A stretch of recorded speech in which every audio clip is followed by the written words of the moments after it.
Hey, what's up everybody? It's Jan from In Sales Academy. In today's video, you're gonna learn how was Gary Vaynerchuk able to grow an agency to over 900 people and how you can do the same for your own agency or your own business. So keep watching.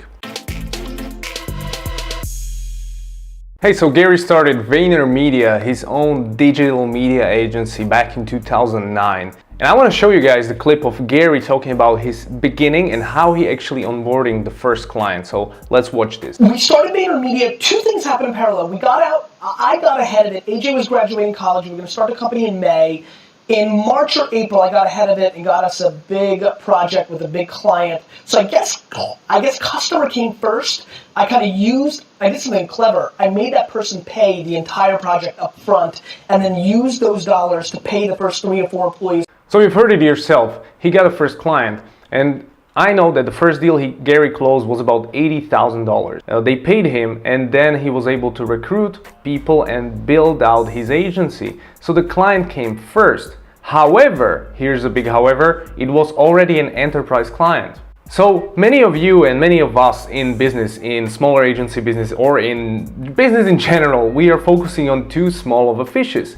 We're doing websites for restaurants, business owners, we're pitching medium-sized companies, we're pitching startups. In this video, I want to make a case for pitching enterprise clients, and I want to make sure that you understand that it's actually easier to close them and it's much better for you and your company if you're able to do that. And Gary is an example of a man who was able to do that.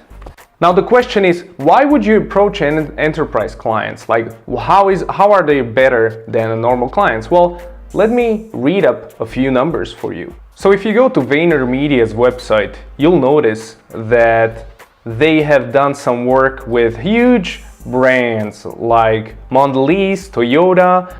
So most of us are working for $1,000 to $5,000 projects on websites or any sort of marketing work, anything like that. When you look at Gary, he was able to get 80K for a project. Now, I know for a fact that he's charging about 40 to 50K a client a month. In order to charge so much, you have to bring a lot of value and the client has to have a lot of budget. So how much budget do these brands have? Well, Toyota has about 2 billion in 2016 in advertising. So that's a lot of money. So Mondelez, one of his clients, spends about 200 million a year on marketing globally. 50% of what is going to ad dollars on digital marketing. So if you can get to these companies, you'll be one of the recipients of these dollars. This is the case for going after enterprise clients. They have a lot of money. I remember from my own experience, we were planning to build a website for Enterprise Lead here in Prague, and the managerial level of a company had about $100,000 to spend with us. I guarantee you that if you're building websites for 5 to 10K right now, you can build a website for 100 to $500,000 if you're doing it with enterprise. That is the one reason to go with them, and that's how Gary got big. He onboarded only enterprise clients and he made his name through enterprise clients. So if you look at Gary's website, he has a lot of case studies. The case studies are written in a beautiful way to appeal to decision makers. So we can see screenshots of Instagram likes and we can actually see the KPIs. So for example, in this project, Gary hired 50 influencers. They generated 30 million plus impressions and 700,000 engagements. Those are great numbers. And this is one thing I really stress out when I talk to you guys. You need to include numbers in your value proposition and your case studies. So he built his website with the case studies and he used those case studies to pitch other similar brands. So if he worked for Budweiser, he's gonna work for another company very similar to Budweiser, and that's Pepsi. And this is how you can do the same thing with your agency or with your business. So the second reason why Gary is growing so fast and Vaynermedia is growing so fast is because he's not trying to sell the company. He actually mentioned it few times. He's never trying to sell Vaynermedia, meaning he doesn't have to keep the profits into the company and he can keep reinvesting them into the company and the people. So basically he's flat broke each year, but the company is making huge investments. That's why they can onboard so many people and grow so rapidly. However, this can only be done if you're really focused on sales and your top line revenue growth. Here are Gary's own words. Because I'm able to drive sales and was able to get clients, funny thing happens. Money solves a lot of business problems. By having money continue to come in, I'm able to overinvest. And so right now, most of our organization, is not actually at capacity. We talk a lot about capacity here at Vaynermedia. We probably have 20% more capacity, meaning people can be on more accounts and we can get paid for it. Most agencies would drive that down to even sometimes under capacity to drive profit. I, on the other hand, really, because of my ability to sell, that's what it is. Because of my ability to sell, I'm able to drive growth at such a rapid pace.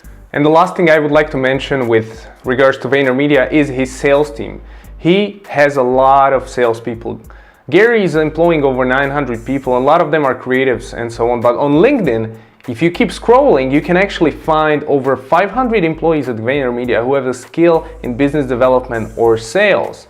Meaning these are account executives, these are new business development guys, these are biz dev guys, partnership guys. And a lot of these guys who are basically doing what we are doing on this channel, called emailing and talking about sales and B2B sales. So this is one thing that you guys don't have, because in your companies, there are no salespeople. From talking to agencies, and I have a lot of clients, none of them had built a sales team. And I know you don't know how to build a sales team. So Gary knows that. He built a team for new business development, he built a team for account managers, and he built a team maybe for cold callers. These are all different skill sets, and you guys need to really split your teams and focus heavily on outbound sales, because that's how he got his clients. He focused on outbound sales using his case studies, also social media selling, and of course inbound marketing. But outbound must have been the driver in the beginning because nobody knew him in this space. So once he got the first client, he definitely pitched the similar client with this sort of case study, and that's how he was able to grow. So there you have it. This is how Vaynermedia was able to grow so fast. This year they already picked up JP Morgan as their client. JP Morgan is spending $5 billion on digital media advertising. So I'm pretty sure Gary's gonna get a piece of that, you know what I mean? So you need to focus on enterprise clients. That's my advice to you. The way you get them, you cold email them and you cold call. If you want to know more about how to get enterprise clients, make sure to watch this channel. I do tutorials on cold emails, and I actually give you guys a lot of value in terms of how to approach enterprise leads in B2B companies, or how do you approach some startup or some other company by cold emailing them. So make sure to watch those videos, and I'll see you next time. This is Jan from InSales Academy, and go to insalesacademy.com to learn more, man. Thanks. See you next time.